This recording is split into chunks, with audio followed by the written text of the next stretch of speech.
Hi guys, it's my first talking video. I don't really have a plan. I do have a plan. I don't have a script, so sorry if I mess up somewhere. And I also want to say that English is not my first language, so again, sorry for any mistakes. I might mess up or stumble from time to times, and yeah, so I will try to improve over time, and that's actually why I'm doing this video right now, to improve my English and how we speak. And to do ASMR for you guys. Okay, so today I want to read Twilight. So the reason I want to read Twilight is because I don't really read books, like at all, honestly. I read some books, some fantasy books when I was younger, but since then, honestly, I didn't read much at all. And so today I found this Twilight book, and I thought that it would be a great idea to read it, because I already watched all the movies quite a while ago, actually, like 3 or 4 years ago. And I also get some funny TikToks usually with Twilight, within Twilight fandom. So I want to read it and then see how it goes. Okay, so let's start with a preface. I've never given much thought to how I would die, though I've had reason enough in the last few months, but even if I had, I would not have imagined it like this. I stared without breathing across the long room into the dark eyes of the hunter, and he looked pleasantly back at me. Surely it was a good way to die, in the place of someone else, someone I loved. No, believe me. The thought to count for something. I knew that if I would never get the works, I wouldn't be facing death now, but terrified as I was, I couldn't bring myself to regret the decision. When life offers you a dream so far beyond any of your expectations, it's not reasonable to grieve when it comes to an end. The hunter smiled in a friendly way as he sauntered forward to kill me.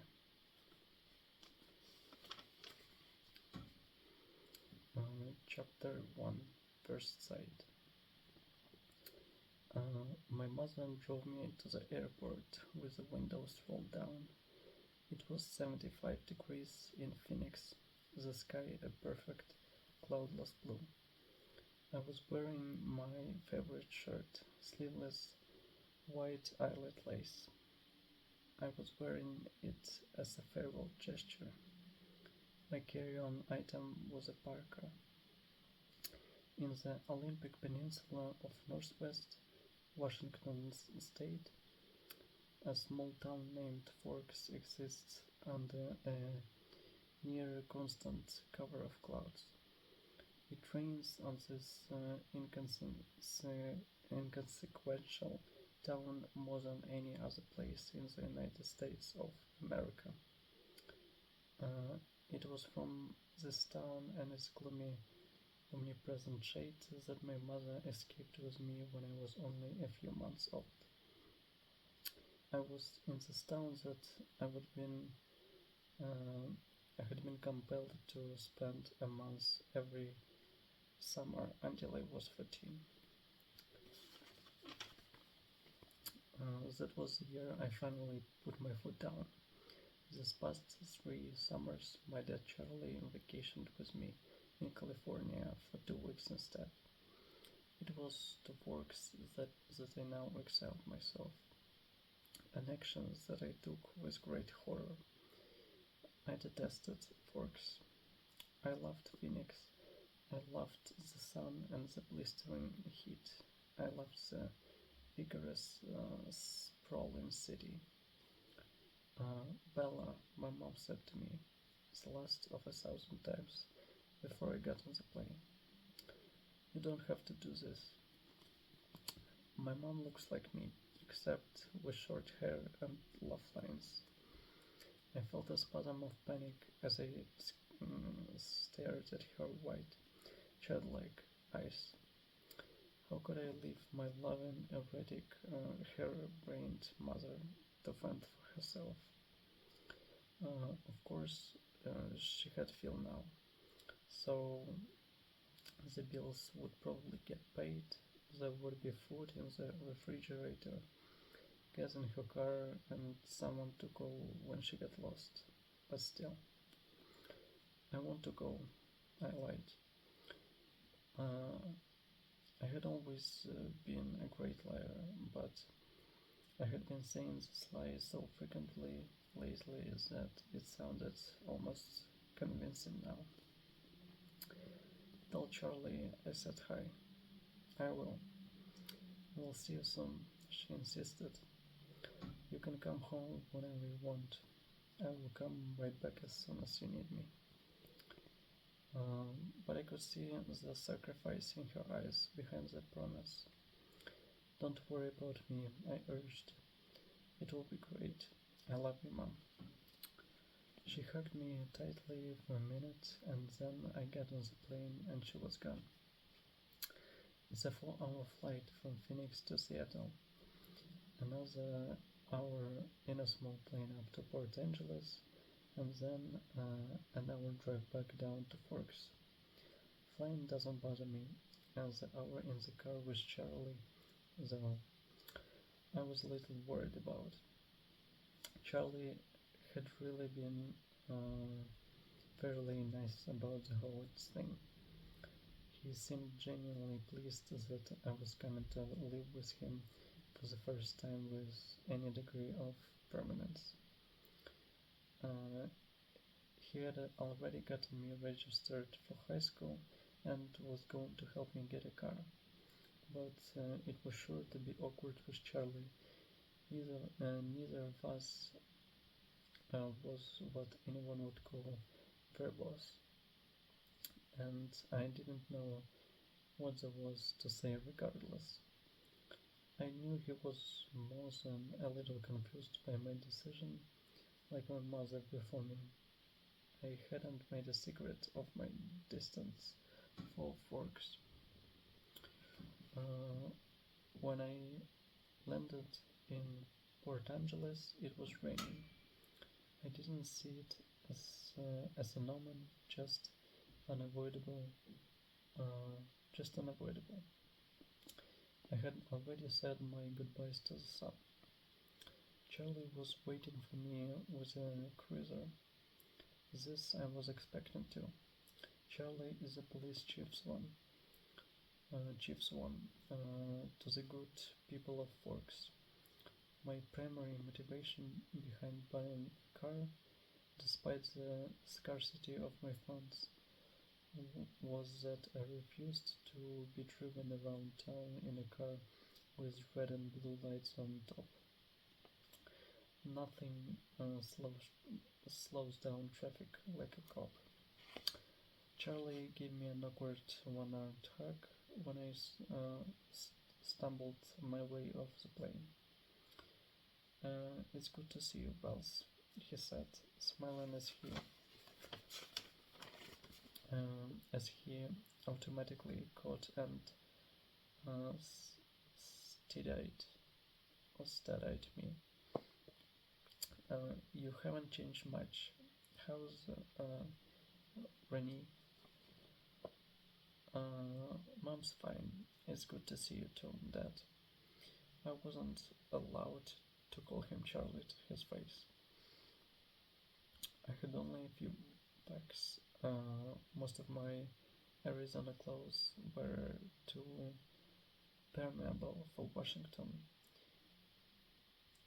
My mom and I had pulled our resources to supplement my winter wardrobe, but it was still scanty. Uh, it's all fit. It all fit easily into the trunk of the cruiser.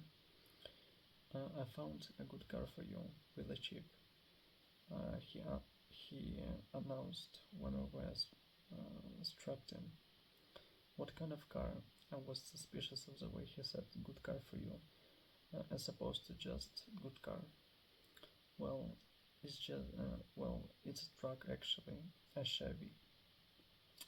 Where did you find it? Do you remember?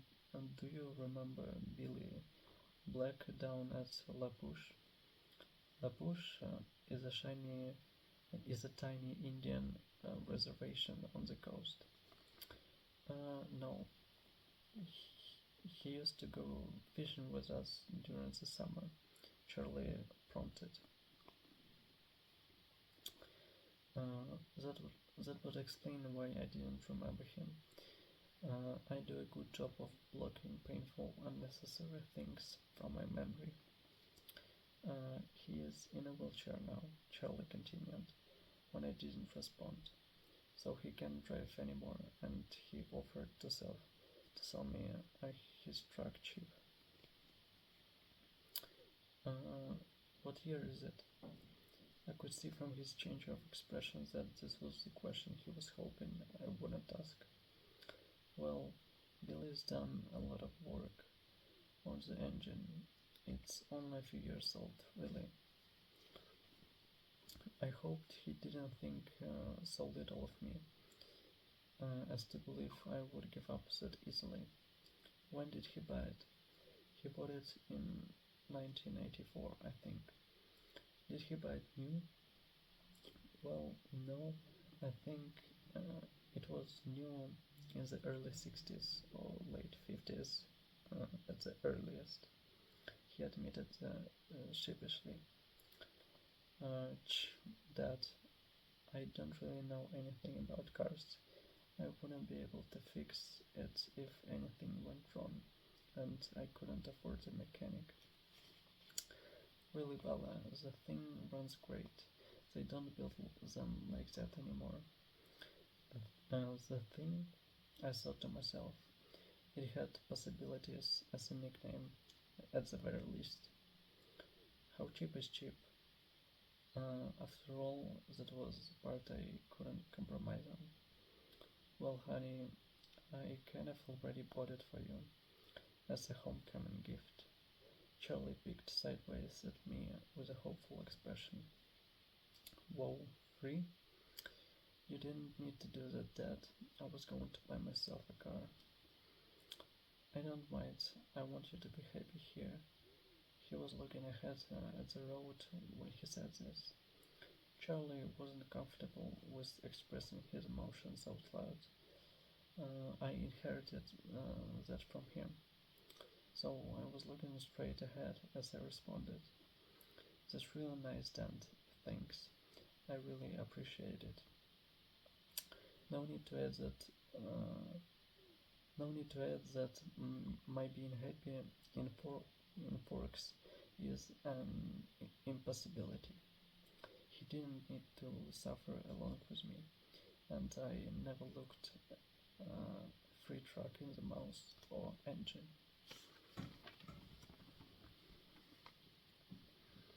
Well, now you are welcome, he mumbled, embarrassed by my thanks. We exchanged a few more comments on the weather, which was wet, and that was pretty much it for conversation. We stared out the windows in silence. It was beautiful, of course. I couldn't deny that. Everything was green, the trees, their trunks covered with moss, their branches hanging with a canopy of it, the ground covered with ferns. Even the air filtered down greenly through the leaves.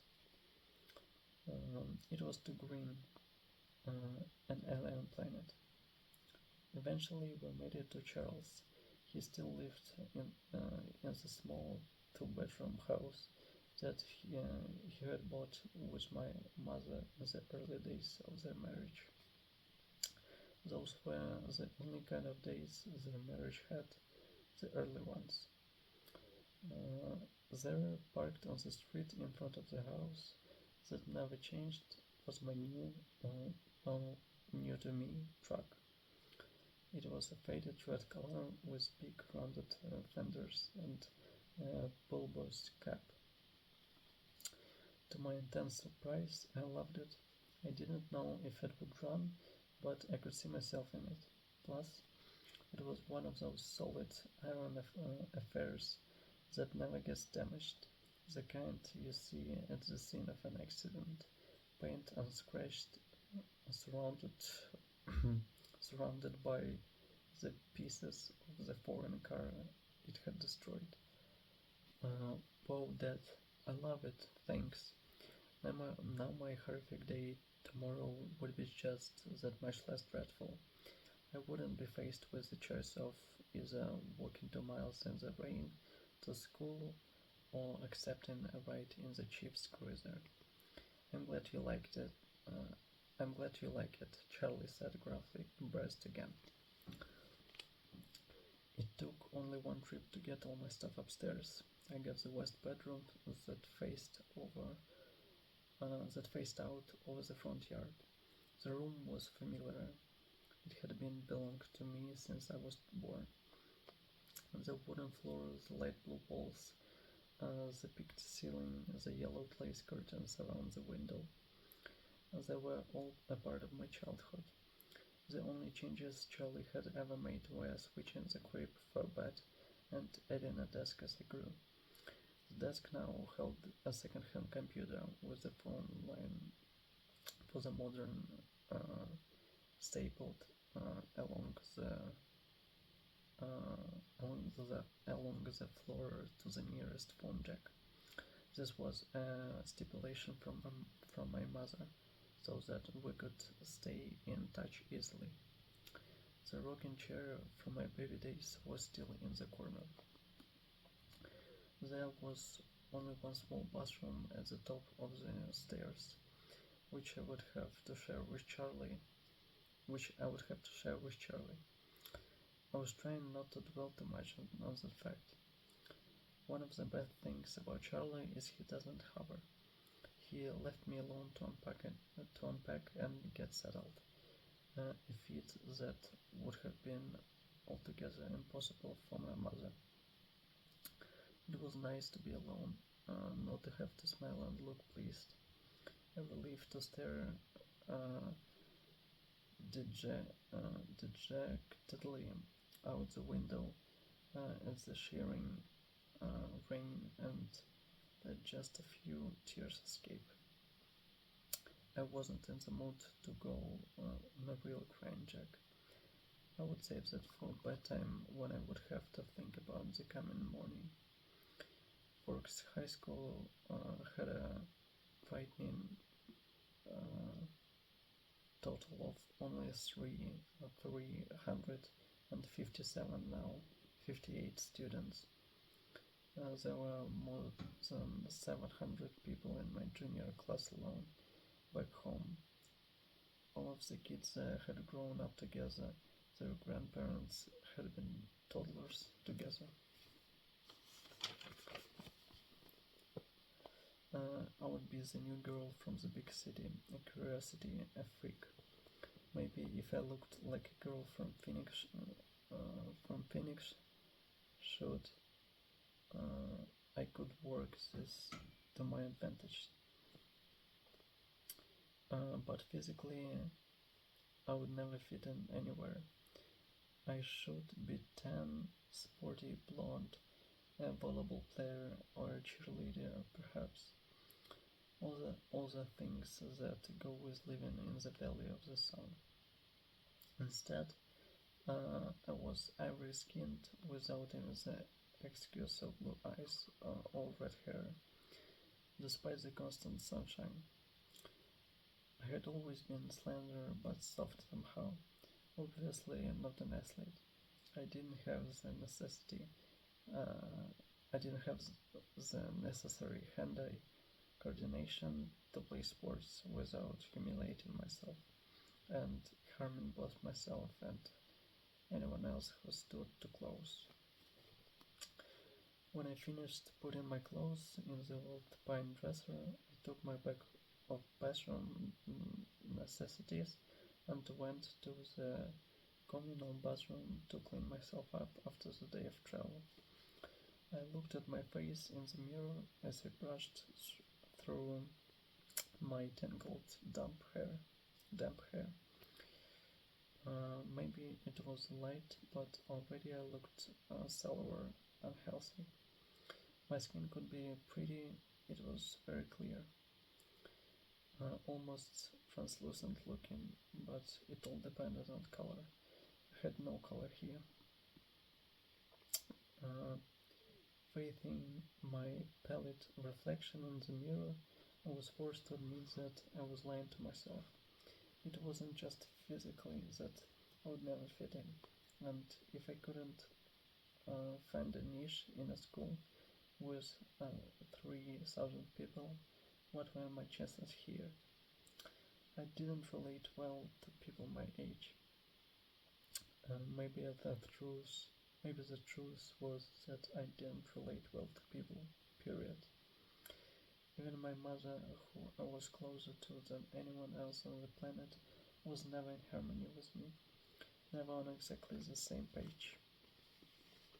Sometimes I wondered if I was seeing the same things through my eyes that the rest of the world was seeing through theirs.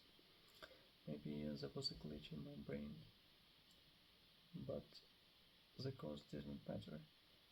All that mattered was the effect, and tomorrow would be just the beginning. I didn't sleep well that night, even after I was done crying. The constant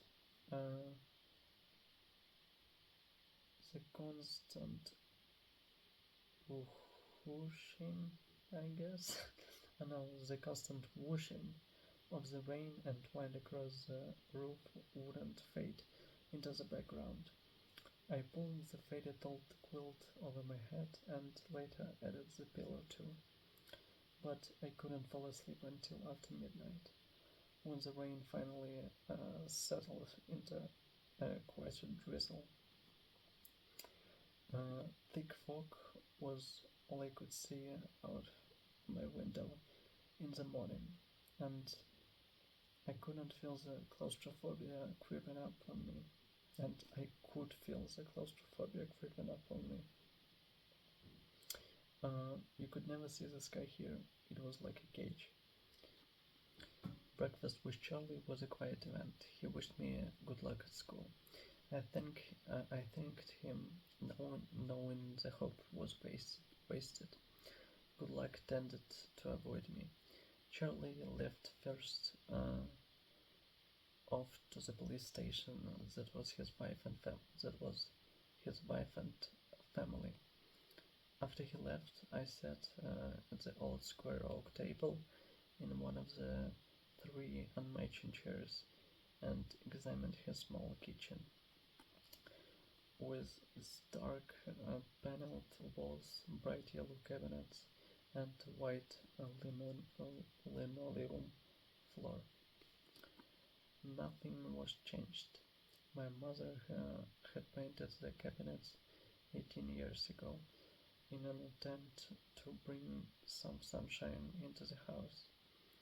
Over the small fireplace in the adjoining handkerchief-sized family room was a row of pictures. First, a wedding picture of Charlie and my mom in Las Vegas, then one of the three of us in the hospital after I was born, taken by a helpful nurse, followed by the procession of my school pictures up to last year's. Those were embarrassing to look at. I wouldn't have to see what I could do. I would have to see what I could do to get Charlie to put them somewhere else, at least while I was living here.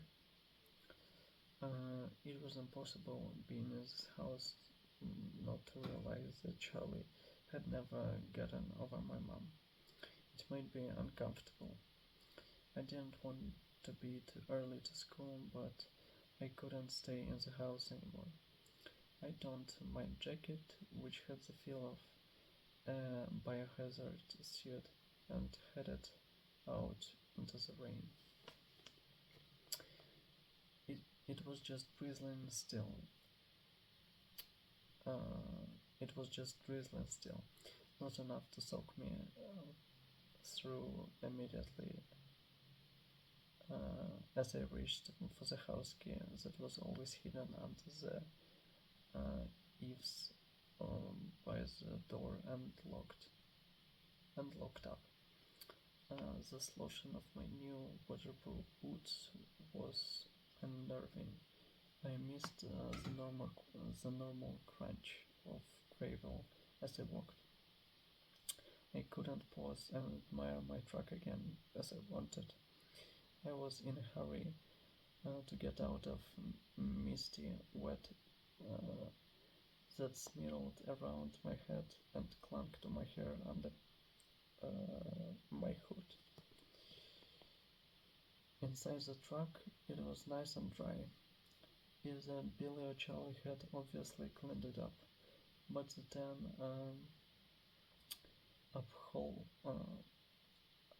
upholstered seats still smelled faintly of tobacco, gasoline, and peppermints. The engine started quickly, to my relief, but loudly, roaring to life and then idling at top volume. Well, a truck this solid was bound to have a flaw. The antique radio worked at last that I hadn't expected. Finding the school wasn't difficult, though I would never been there before. The school was like most of the things, just off the highway. It was not obvious that it was school. Only the sign, which declared it to be the Forks High School, made me stop. It looked like a collection of marching houses built with maroon-colored bricks. There were so many trees and shrubs, I couldn't see its size at first. Where was the feel of the institution? I wondered nostalgically. Where were the chain link fences and the metal detectors?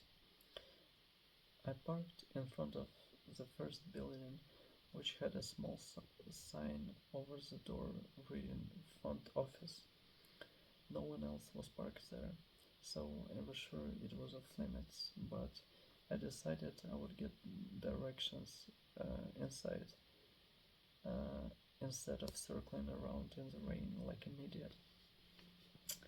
I stepped unwillingly out of the toasted truck cab and walked down a little stone path lined with dark hedges.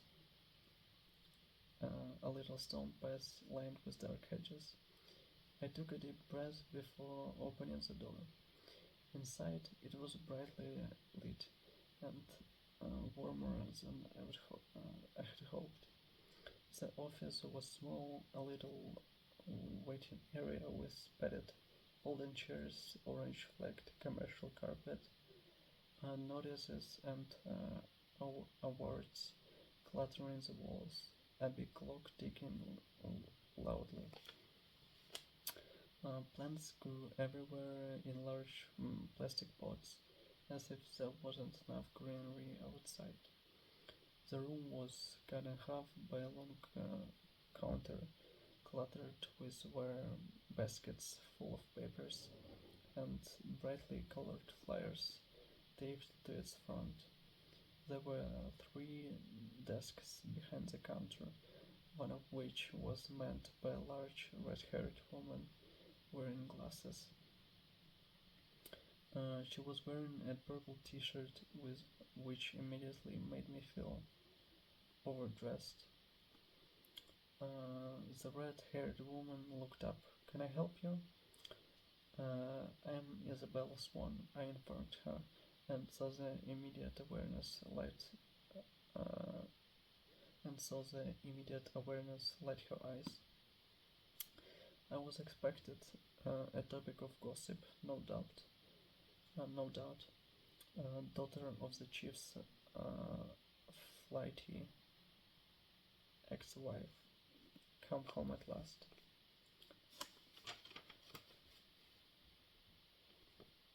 Of course, she said. She dug through a precautiously stacked pile of documents on her desk till she found the ones she was looking for.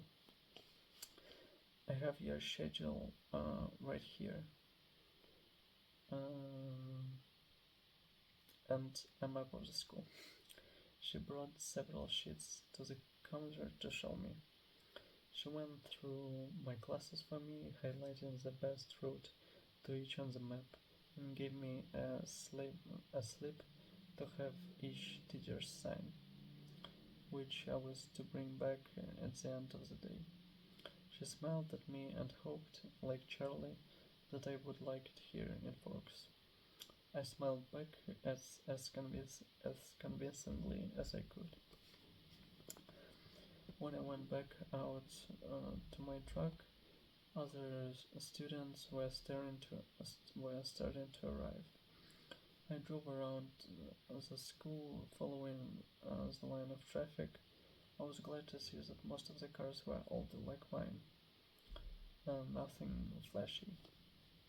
At home, I had lived in one of the few low-income neighborhoods that were included in the Paradise Valley district. It was a common thing to see a new Mercedes or Porsche in the student lot. The nicest car here was a shiny Volvo, and it stood out. Still, I cut the engine as soon as I was in a spot, so that the thunderous volume wouldn't draw attention to me. I looked at the map in the truck, trying to memorize it now. Hopefully, I wouldn't have to walk around with it stuck in front of my nose all day.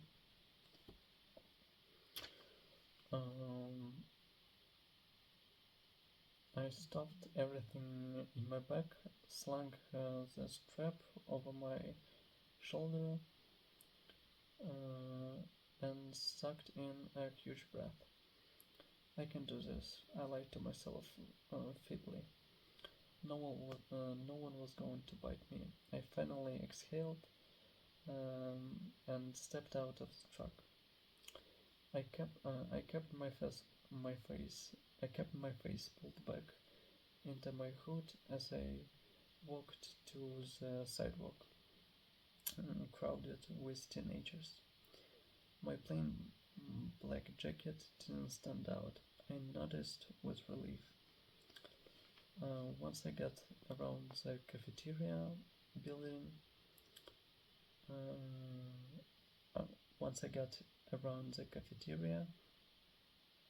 building 3 was easy to spot. A large black 3 was painted on a white square on the east corner. I felt my breathing gradually creeping toward hyperventilation as I approached the door. I tried holding my breath as I followed 2 unisex raincoats through the door. The classroom was small.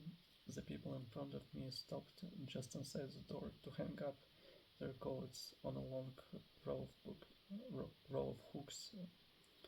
I copied them.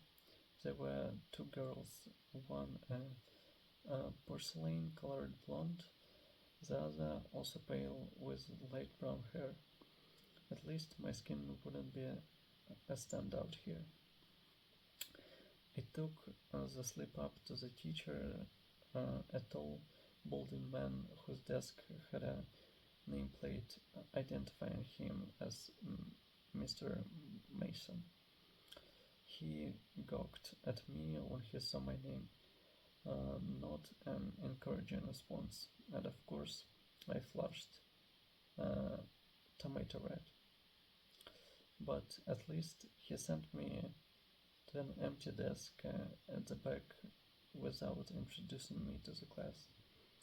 It was harder for my new classmates to stare at me in the back, but somehow they managed.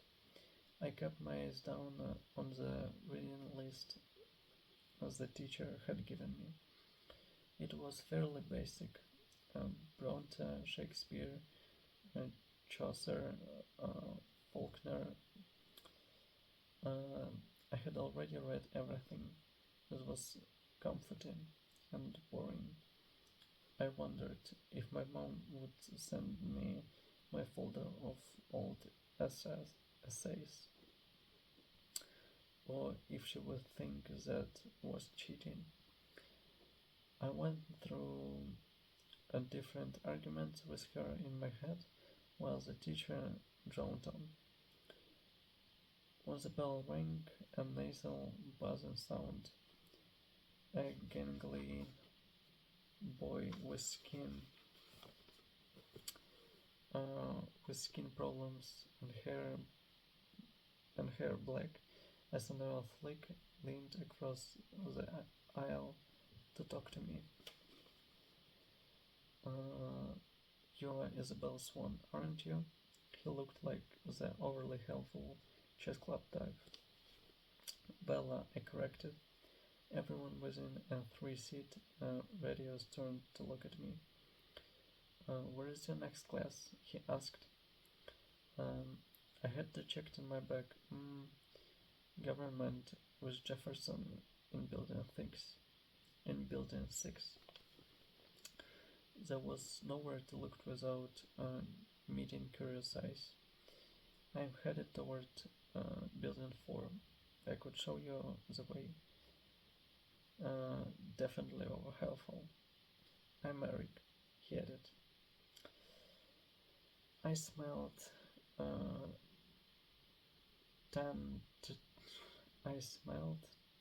tentatively. Thanks.